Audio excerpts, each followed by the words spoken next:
The problem isn't cortisol. The problem is too much cortisol, too little cortisol, or poor cortisol timing. Cortisol is supposed to be higher in the morning and quiet down throughout the day. I do not need to tell you, you're aware of the symptoms of low cortisol and too much cortisol. Most people reach out to Silver Fern brand because they have too much cortisol and it's causing weight gain. It causes weight gain through a variety of things. Let's just cover a couple. One, it's directly linked to insulin resistance. Two, it's going to break down muscle. When you break down muscle, this contributes to worsening insulin sensitivity and insulin signaling. That's not good. It's going to significantly increase hunger, and it will affect your sleep. Poor sleep quality obviously then affects your hunger hormones, which causes you to eat more. Here's the next point. A lot of people think they have too little cortisol, and as if that's Addison's disease. Addison's disease is extremely rare. What they really have is lower than adequate amounts of cortisol. Lower than adequate amounts of cortisol it means you have an HPA axis dysregulation.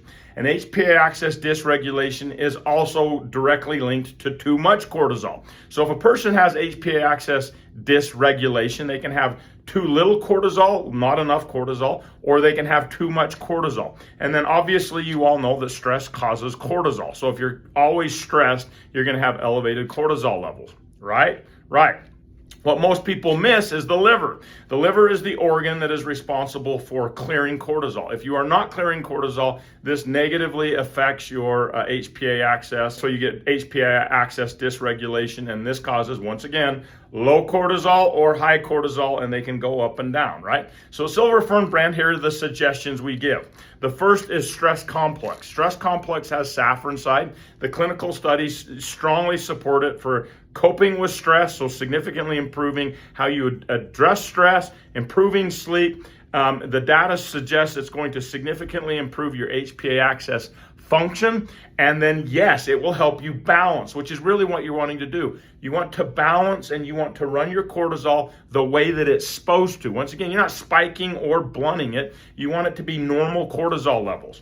That's what this does. Liver complex. 4 clinically studied ingredients at the clinical doses to ensure that you have normal cortisol clearance. So when a person has issues and they say they have adrenal fatigue, we know they actually have HPA axis dysfunction, and we suggest 2 products, Stress Complex and Liver Complex. If you want to go aggressive, take Stress Complex, 1 capsule in the morning, 1 at night, or 2 capsules at night. That's what I do. Or you can take Liver Complex, 3 capsules a day. That's the answer to cortisol issues. You're welcome. Bye.